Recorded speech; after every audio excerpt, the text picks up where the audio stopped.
El siguiente segmento tiene contenido o opinión. La entrevista en A Primera Hora. Analizamos los hechos del momento junto a sus protagonistas. Muy bien, seguimos. Leonidas Issa Salazar está con nosotros, nuevo presidente de la Confederación de Nacionalidades Indígenas del Ecuador, CONAIE. Debo decir que Leonidas Issa siempre acepta nuestras invitaciones, siempre tiene la gentileza de atender nuestros pedidos de entrevista. Hoy no ha sido la excepción. Hace 3 días fue elegido presidente de la CONAIE. ¿Cómo está, Leonidas? Bienvenido.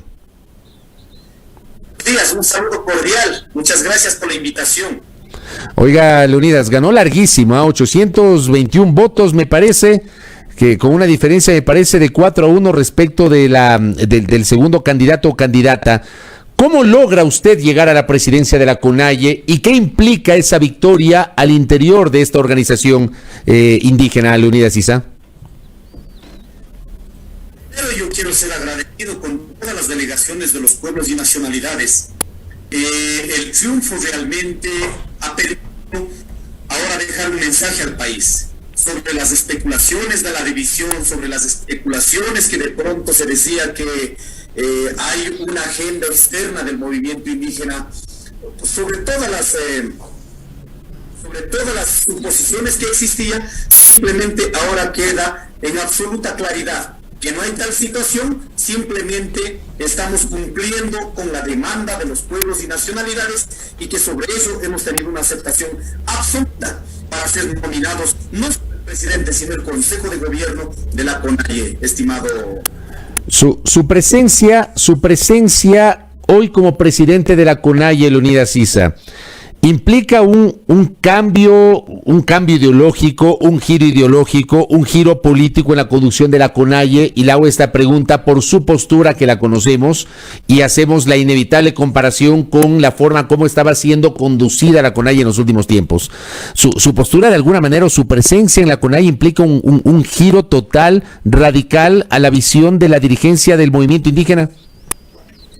Yo creo que nosotros somos consecuentes con la historia. No nos olvidemos. Dolores Tacuango, Tránsito Amaguaña y todos los compañeros que han quedado incluso en el anonimato siempre tuvieron una postura de izquierda, una postura contraria a los procesos de civilización que han acabado y están acabando con la vida, no solo en el Ecuador, sino en el mundo. En ese sentido, yo soy un hombre de izquierda, un hombre que efectivamente construye a partir de los diálogos, a partir de las decisiones colectivas. Ese es nuestro norte. En ese sentido, lo único que estamos haciendo es continuando sobre la agenda, sobre la postura histórica que ha tenido el movimiento indígena. Yo creo que en algún momento sí se tuvo un hueco ideológico en ese sentido, cuando habían compañeros que de pronto se cayó en una trampa política ideológica de ciertos grupos políticos del Ecuador, donde definían si no somos de izquierda ni de derecha, somos movimiento indígena, pero en el momento político electoral siempre acomodaban en este caso con tesis de la derecha. Eso no va a existir. Nosotros vamos a ser absolutamente responsables con la postura histórica, no por las ideas, sino por las condiciones reales que enfrentamos la mayoría del pueblo ecuatoriano y la mayoría del movimiento. Solo con decir que solo apenas el 1.2% tiene acceso, en este caso, a ser trabajadores del sector público, de estos apenas, compañeros, el 20% de este pequeño porcentaje, ¿no es cierto?, es de dirección. El resto estamos en las condiciones más jodidas de la economía ecuatoriana. En ese sentido queremos ser absolutamente responsables con esta realidad en que están el movimiento indígena sino los sectores populares del Ecuador. Usted dice, soy un hombre de izquierda. La dirigencia de la CONAIE, las decisiones de la CONAIE, ¿serán decisiones con esa lógica de izquierda, Leonidas?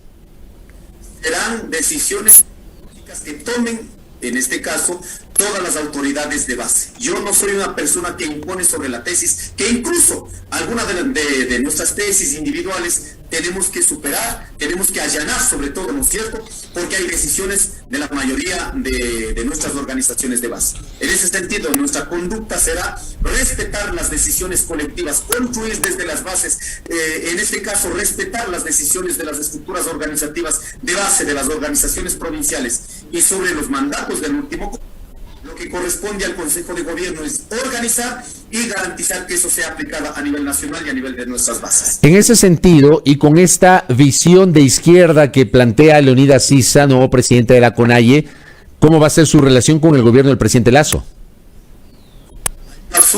Ahí tenemos que ser absolutamente claros.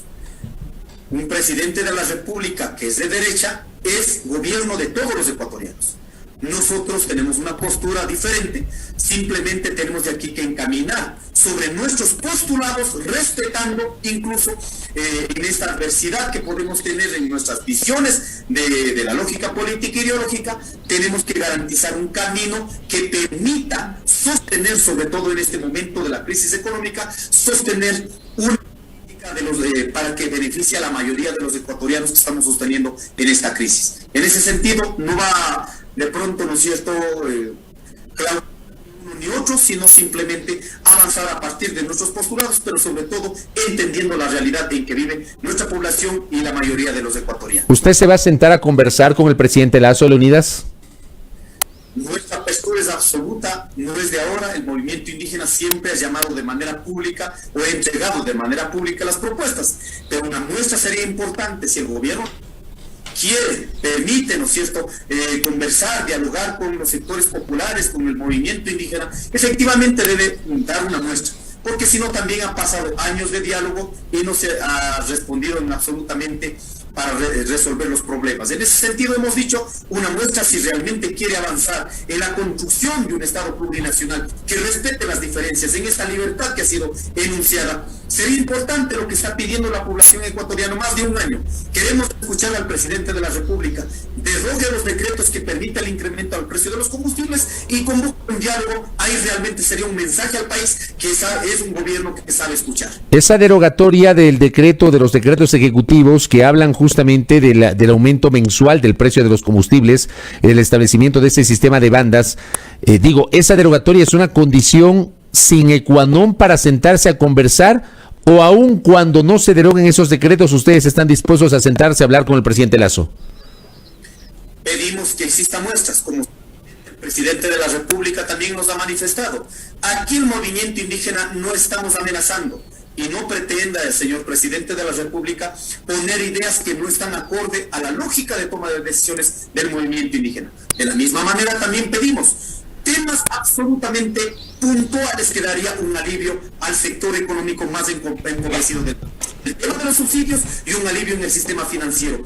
Condiciones mínimas que eso mismo le va a permitir tener réditos positivos, de imagen positiva frente a la población ecuatoriana. No ponemos condicionantes, pero serían como los elementos, las muestras que permitirían construir una relación de diálogo, de respeto, escuchando a todos los sectores económicos de este país, no solo a la gran empresa o a los grandes grupos económicos. Yo le voy a adelantar algo. Me pasaron el siguiente dato, porque el 12 de julio, en teoría, debería haber una nueva revisión del precio de los combustibles que seguramente será anunciada durante la jornada del 11.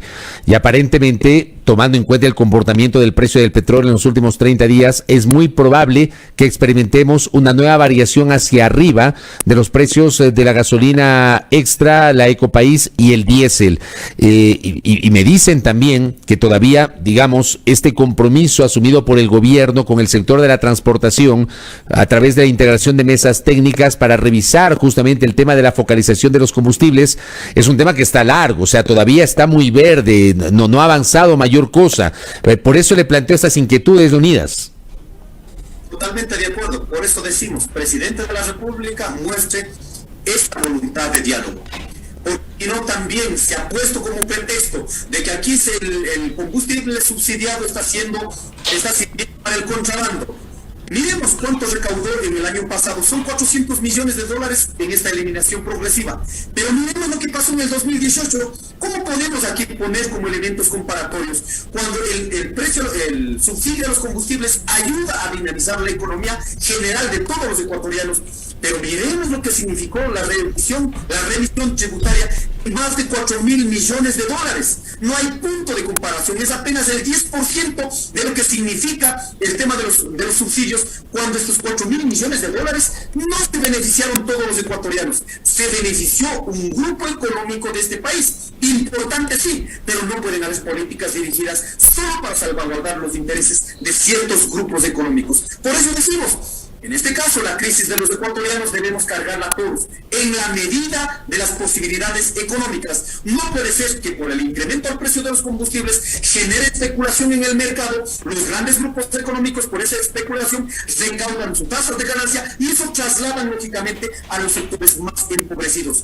5 millones de ecuatorianos no han podido acceder al empleo justo o pleno, pero tienen que hacer los esfuerzos para comprar alimentación o diferentes a los precios ya incrementados como está determinado en este momento. Pero de ahí, lógicamente, no han perdido nada los grupos económicos, más bien han recaudado en esta crisis. Por eso decimos, debe haber un nivel de responsabilidad, una política que permita equilibrar, armonizar desde los diferentes sectores populares y grupos económicos pudientes también. Ahora, también me pasan este dato, el precio de los combustibles está muy cerca de llegar a los niveles internacionales que era la intención con la cual originalmente en mayo del año pasado, aprovechando el contexto de la pandemia y el hecho que estábamos confinados, el gobierno de Lenín Moreno justamente retomó aquello que provocó la movilización del mes de octubre.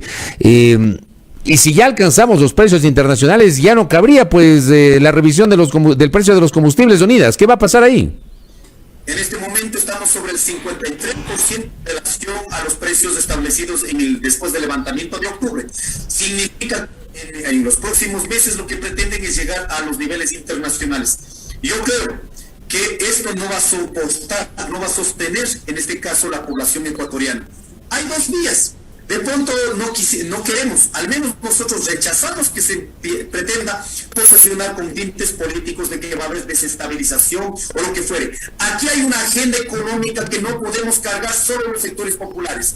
Hay mecanismo, sin el tema de subsidios, entonces que se objetivice Quintil 1 y 2, que tienen condiciones económicas de pagar un combustible sin subsidio, entonces que empiecen pagando. Hemos dicho, hay que revisar, mejorar la capacidad técnica y tecnológica a nivel de la frontera. No es posible que utilicemos más de 2.000 millones de dólares y no tengamos condiciones de control en la frontera en el tema de contrabando. Así también decimos, si es que esto va a generar una política que va a encarecer la vida, entonces ¿qué tenemos que hacer?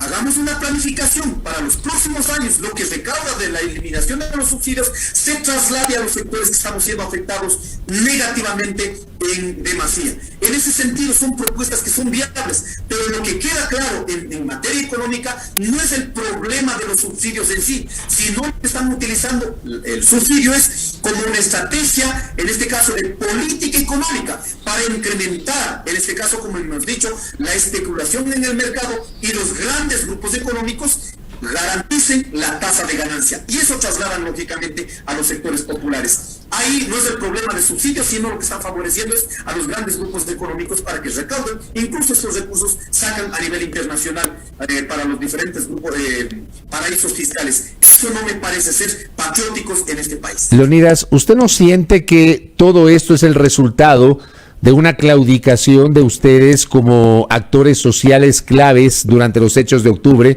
Es decir, hubo la emisión de un decreto ejecutivo que salió de un momento a otro, que no fue socializado, etcétera. Hubo la movilización de 13 días en octubre, hubo la derogatoria y luego el gobierno de Moreno aprovechó el contexto de la pandemia para meter por las tranqueras, como él dijo en una entrevista internacional, se salieron en una ponencia internacional, se salieron con la suya, dijo justamente en Miami, Estados Unidos, en un foro, se salieron un poco con la nuestra, dijo el presidente Moreno en su momento. ¿Usted no siente que este es el resultado de una claudicación del movimiento indígena, Leonidas Issa? No hemos claudicado, hemos sido burlados, sí, a partir de la supuesta mesa de diálogo que determinó el gobierno nacional, luego del levantamiento de octubre, en este caso con el decreto 883 en este caso, pero claro, utilizaron la pandemia, lo más doloroso de los ecuatorianos, que significó miles y miles de muertes. El gobierno nacional, sin escrúpulos, utilizó de manera la coyuntura con una coyuntura política. Eso es inaceptable y por eso mismo hemos dicho, toda la colaboración que incluso el gobierno nacional hizo con Bolivia para masacrar al hermano pueblo de Bolivia, todo puede quedar en la impunidad. Por eso hemos rechazado. Ahora el gobierno nacional tiene la posibilidad de corregir, si en este caso permite semejante insulto de los pueblos, a los pueblos del Ecuador, en este caso al continuar con los decretos que establecen el sistema de bandas, o es que va a resignificar y dar una tranquilidad. Aquí vamos a ver si el gobierno nacional escucha y va a gobernar para el pueblo, o es que va a ser una transición, una continuación del gobierno inmoral de Lenín Moreno. Ahí vamos a ver. Al menos invitamos a este proceso que realmente permita resignificar estas decisiones políticas que han sido absolutamente perjudiciales para la mayoría del pueblo ecuatoriano. Algunos de los oyentes que están en sintonía de este espacio, en la interacción que tienen con nosotros a través de nuestra transmisión en simultáneo por plataformas digitales, hablan también de una corresponsabilidad de Leonidas Sisa por fomentar el voto nulo ideológico en la última elección. ¿Qué le responde usted, Leonidas? Yo creo que hay algunos sectores de la izquierda que están identificados, y yo respeto mucho la posibilidad de tener una aceptación en una corriente política como es el correísmo. Respeto mucho, pero no pueden venir a seguir trasladando un acto de responsabilidad de ellos mismos. Nosotros, por favor, estamos en la de mantener nuestra independencia política, nuestra autonomía política, pero háganse cargo también de su presidente de la República, quien fue puesto en este caso al señor Lenín Moreno. No pueden acusarnos en ese sentido, en esa medida. Por eso, el nulo realmente lo que significó es no estar de acuerdo. Si no recuerden, por lo menos hagamos una autocrítica de parte a parte. ¿Cómo es posible que un gobierno supuestamente de izquierda hayamos sido criminalizados, perseguidos, quitados la casa de la sede de la CONAIE, invadidos los territorios? A partir de esa realidad, lógicamente, tomó la postura del movimiento indígena. Que igual no podemos ir a la derecha. Es imposible que el movimiento indígena, en base a las condiciones reales, pueda tener en este caso un asidero con las propuestas de la derecha. No a las privatizaciones, no firma de TLC, porque tenemos que privilegiar el aparato productivo de la que viven los ecuatorianos. En ese sentido, en lugar de seguir acusándonos, yo permitiría que por favor hagan una autocrítica y superen ya ese estadio de la política, que en este momento lo que necesitamos es unificar y luchar frente a las medidas económicas adoptadas por una postura política e ideológica del gobierno. ¿Le preocupa a Leonidas Sisa el hecho de que en el tiempo transcurrido desde que se posesionó el presidente Lasso, es decir, un mes y una semana, el país todavía no conoce un plan económico, no tiene claridad sobre la propuesta de reforma tributaria, no sabemos el norte que en materia presupuestaria va a llevar adelante el gobierno del presidente Lasso? ¿Le preocupa eso, Leonidas Sisa? Absolutamente, pero revisemos el acuerdo que tiene con el Fondo Monetario Internacional. Ahí está claro cuál va a ser la ruta económica que va a aplicar en este país. Por eso no ha tenido la valentía como presidente de la República de eliminar, en este caso, de derogar los decretos correspondientes a, en este caso, que incrementan el precio de los combustibles. Miremos la hoja de ruta que está propuesto allí. Incluso están exigiendo que debe haber el incremento al IVA, al impuesto al valor agregado en este país. También está, en este caso, que los sueldos, en los diferentes sueldos, puedan tener una referencia para desde ahí también recuperar algo de recursos económicos. En ese sentido, si el gobierno nacional no tiene una postura frente a la política económica, lo único que el mensaje es que van a allanar a una imposición de la planificación económica del Fondo Monetario Internacional. Eso no puede suceder, por ello haremos uso del derecho constitucional, como es el derecho a la resistencia, y las vías para poner de pronto recursos de inconstitucionalidad frente a las materias económicas que está adoptando el gobierno nacional. Leonidas Sisa Salazar, ¿cuál va a ser su relación con dirigentes como o con personajes que son visibles del movimiento indígena, como Salvador Quispe, como Lourdes Tibán, por ejemplo? ¿Ellos van a tener algún tipo de papel protagónico dentro de las decisiones de la CONAIE que usted lidera a partir del pasado domingo? Lo que está claro es que el movimiento indígena, con la diversidad de criterios a nivel político, a nivel ideológico, mantenemos esta unidad. En esta gran unidad, en la diversidad, cada compañero tendrá que desarrollar su función de acuerdo al espacio designado.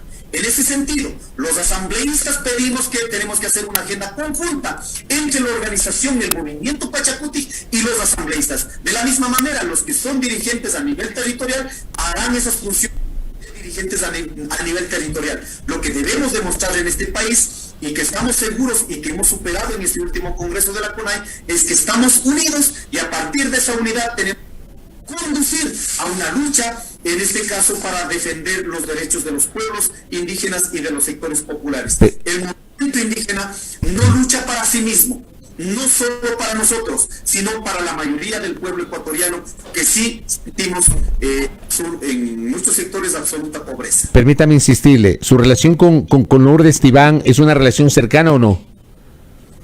Una relación política de compañeros a nivel de organización amplia, pero en términos, muchas veces, en términos ideológicos no hemos compartido, pero hemos respetado al interior del movimiento indígena. Lo último, Leonidas Issa, una de las últimas decisiones, o de las decisiones más recientes que se conoció la semana anterior, el retorno del Ecuador al CIADI, al Centro Internacional de Arreglo para la Solución de Diferencias Relativas a Inversiones, que es adscrito al Banco Mundial, del cual salimos en el año 2010. ¿Cómo le ve usted el regreso del Ecuador al CIADI? Esto es una vergüenza realmente, cuando hemos comprobado que las empresas transnacionales, en este caso, han utilizado los mecanismos jurídicos a nivel internacional, como es este caso el Centro Internacional de Arreglo de Diferencias, ¿no es cierto? No, lo que están haciendo es ir en contra de la Constitución, cuando es absolutamente claro. Los procesos que tengamos, los litigios que tengamos con las empresas transnacionales, el primer recurso tiene que ser agotado aquí en el Ecuador. Lo que están haciendo en estos días, la consulta a la Corte Constitucional, es inaceptable. No puede ser que la jueza, que hace algunos años estaba en contra, incluso estaba impulsando para la eliminación del artículo de la Constitución para permitir, en este caso, que podamos articular a nivel de la CIADI, ahora ella respondiendo sobre este hecho. Lo único que pedimos es, los 137 asambleístas deben de manera inmediata pronunciar sobre este tema. No puede ser que tomen una decisión sin la Asamblea Nacional cuando están obligados en materia económica a planificar. Por eso no creo en este momento que el Ecuador debe responder al CIADI. Miremos lo que ha pasado con la transnacional en la Amazonía. Si estamos preocupados de los 400 millones de dólares en materia de subsidios, entonces debe ser una preocupación también los 400 millones de dólares que estamos obligados, en este caso que la empresa transnacional ha ganado a nivel internacional. No podemos allanar a las cortes internacionales que están controladas por las grandes transnacionales. Aquí exigimos que el CIADI, en este caso, el Ecuador no puede adscribir nuevamente al CIADI, porque estaremos en este caso vendiendo nuestra soberanía, estaremos cediendo nuestra soberanía. Ahí exigimos a los asambleístas que deben tener una posición patriótica y no permitir esta intención del gobierno nacional. Leonidas Issa, gracias por estos minutos y ojalá que en el futuro inmediato podamos seguir conversando. Que tenga un buen día y obviamente mucha suerte en este reto que tiene para los siguientes 3 años. Un abrazo. Muchas gracias, un abrazo y un saludo cordial a todos. Gracias a Leonidas Issa Salazar, presidente de la Confederación de Nacionalidades Indígenas del Ecuador, CONAIE. 8:06 en la primera hora.